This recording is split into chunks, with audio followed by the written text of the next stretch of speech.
That's right. It's episode 24 of USFAPN. USFAPN. Let's go. Oh, that's right. Put it We're on your back here. The first episode of 2024. Rye, how you doing this year? I can't complain, but it's still early. We'll see how February treats us.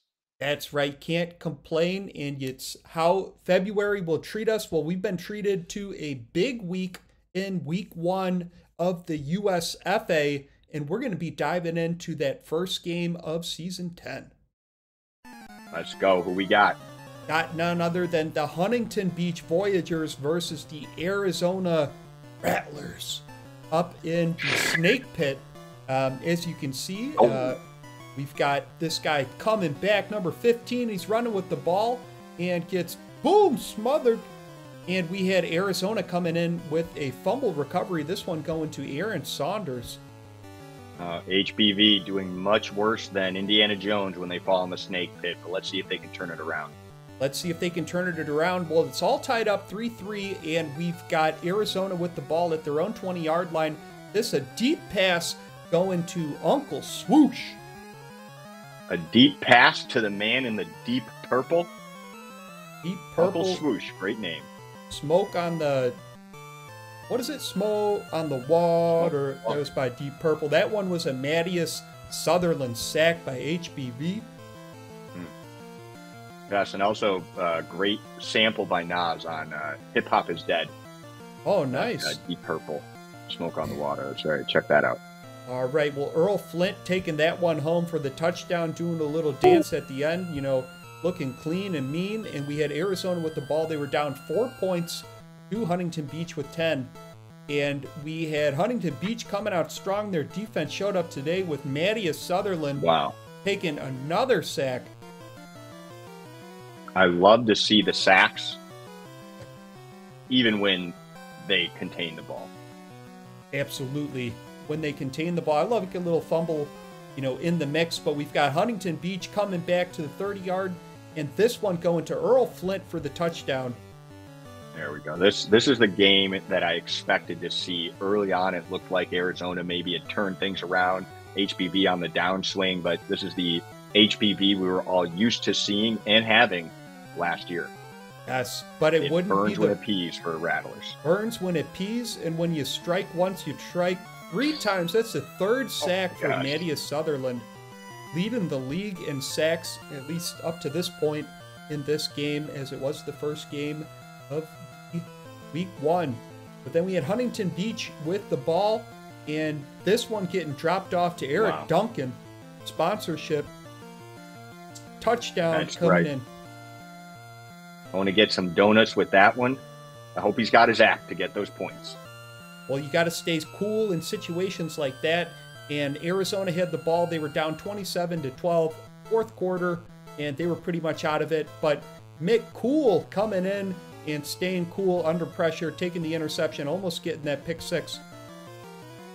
If you didn't have HPV last year, get tested this year because they are coming for that ship again. Yeah, they coming for it, and they did pummel down the Rattlers 27-12 in the final score, so shout out to them. Let's see who we got next. In our second game is the Charlotte Royals taking on the Tacoma Eruption, and it started out strong. We had Tacoma with the ball at the red zone, and watch where he throws it. Nowhere. Oh. I guess that wasn't an interception. That was a sack. Nice. Well, better than an interception.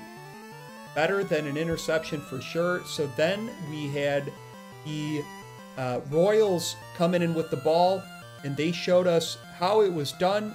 This one running in to, a touchdown right there with Falco. Campbell? Captain Falco. Yeah, Falco.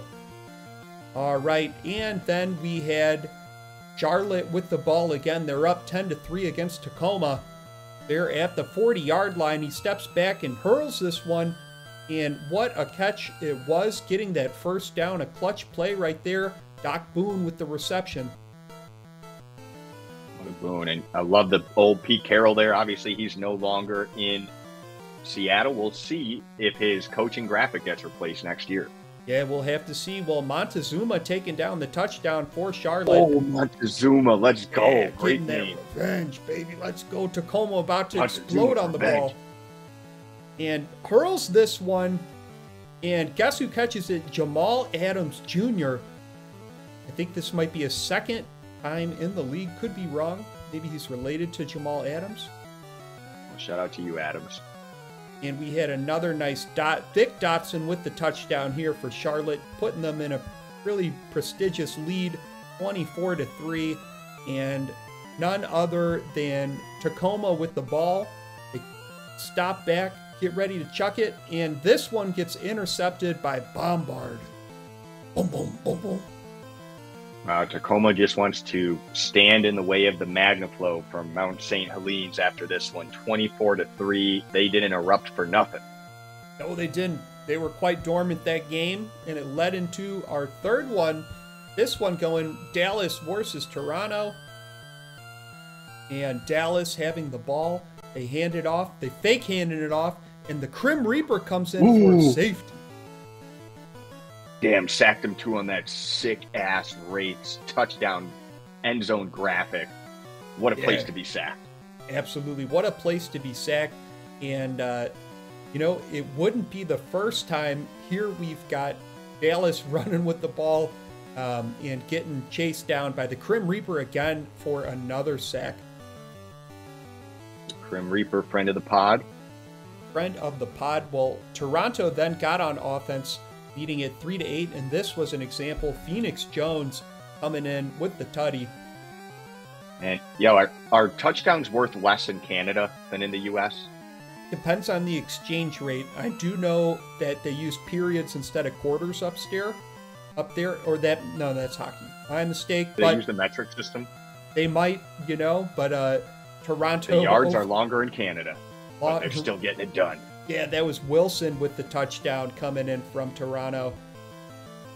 Well, Wilson said, go fuck your exchange rate. And look at the Grim Reaper there on the graphic. Showing 21-6. The Wraiths selecting him player of the game. All right, and that brought up our next game, which was Anchorage versus St. Louis. St. Louis with the ball. St. Louis, so good at football, really do not understand the way color schemes work, unfortunately, but doesn't seem to really affect their play, or maybe it does. Is this game going to go the same way as the HBB game did earlier, where it looks like, you know, the underdog is up and then they just end up pulling it out right at the last minute and fapping all over your face? That could be what happens. But I do know that Watkins did have that sack, and that set up Anchorage for a nice offensive drive here as they tossing this one to Keenan and Kurt. Let's go, Anchorage. Oh, and there you go. In case you missed it, that was Janice, or maybe Janice. You know, I love Anchorage, even though their cheerleaders are always a little bit overdressed. You can't really blame them. Burr, it's cold in here. There must be some Anchorage in the atmosphere. Yeah, some Anchorage in the atmosphere. And this was setting up St. Louis for a comeback. At least they thought, getting it chucked to him on the 20-yard line. Huge upset if Anchorage pulls this out. Wow. But they did pull off that interception. Kyrell Ramsey taking that one home. Wow, St. Louis getting desperate. You're not used to seeing them play from behind. Not seeing them from behind because they were up 17-3. And St. Louis then throwing this one. And Lee coming down with it for a reception. They still had to convert, and they couldn't. So Anchorage had the ball. They were up 17-3. Hurling this one over to Keith Simmons for a nice reception, rolling into the entire defensive team. Wow, it looks like is there a new era starting in the USFA? Are the best days of St. Louis behind them? Is this Anchorage's year? People want to know. People want to know. We'll have to get those questions answered as soon as we roll around to them. But I do know that was none other than Keith Simmons with a touchdown after that marvelous reception. And we had St. Louis with the ball, just barely running it out. And still recovering it, but that was Todd Ziegler with the sack. All right, and that set up St. Louis for the continued reception. This one going to Nemi McNamerson with a nice spin move, showcasing his skills. And that sent us up to the last play of our clips today. St. Louis with the ball, down 17-24. They got 28 seconds left on the clock. They could do it, but instead he hurls it directly to Ramsey, who puts him in the grave. Dang. Buried them. They're going to be seeing rates at that rate. Seeing race, but Anchorage upsetting St. Louis for that 24-17. Here we go. Coming in next. I knew they had it in them. The Pittsburgh Roughnecks were up 3-0, and we had Aaron Ike with the ball. Mafia, get a stop. Damn, and he chucks it right to Kakoa with the interception, and this one was stopped from being a pick six.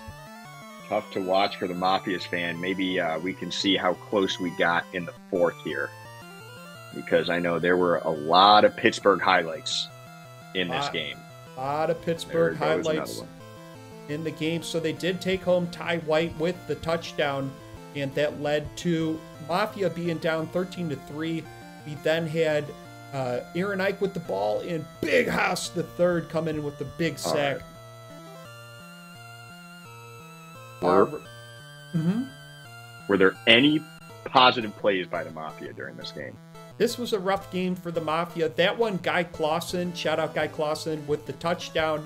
And we did have another highlight worthy of Guy Clausen with a huge catch over there.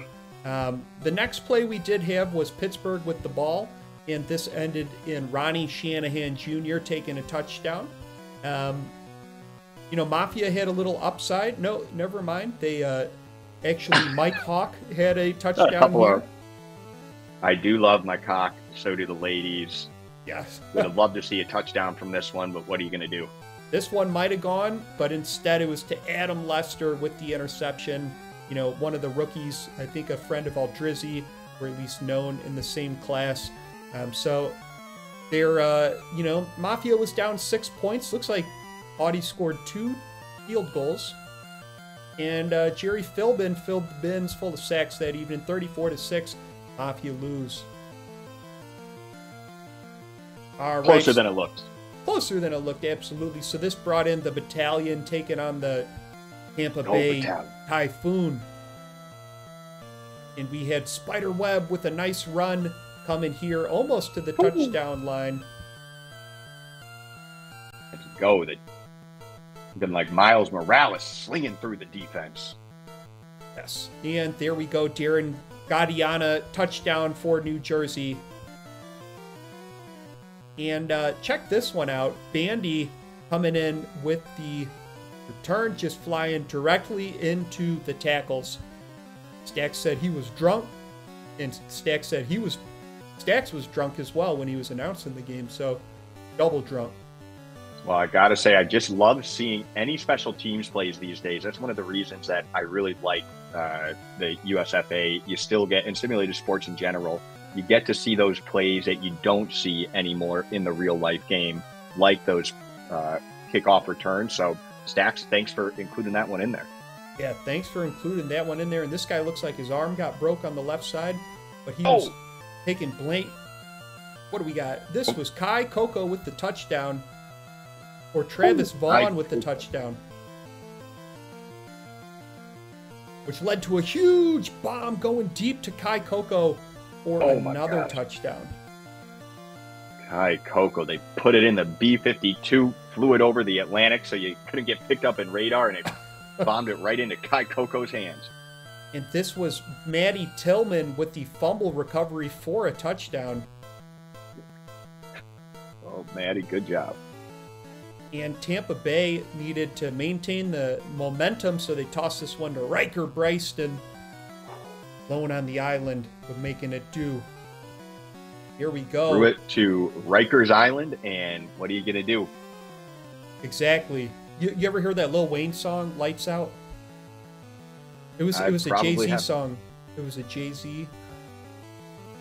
And it hit Lil Wayne while he rapped in prison. Oh, It's called Light Out by Jay-Z. It might have had Kanye on there. But I'll that look was that up after this. right. That was let's see, Chris Davis with a nice sack, and coming over here, he drops the ball in Bad Omens. Strip sack. Bad Omens is there for the fumble recovery. Bad omen for the offense there. All right, coming in hot from Tampa Bay, we have the newly assigned Ulf Jacobson, the cheat code. Let's go. Coming in strong. Oh, that's right. Our favorite Viking era simulated sports player. That was Hendrix Harlow with the sack. So moving on, we had Typhoon taking 50 points that game. Pretty crazy. Wow, they took that one straight. They were not able to pull that out. They probably got HBV next week. We'll have to see. We'll have to see, but this is how the week broke down. We just reviewed those games. Week 1 player of the week, James West, with some 3 TDs and 360 yards.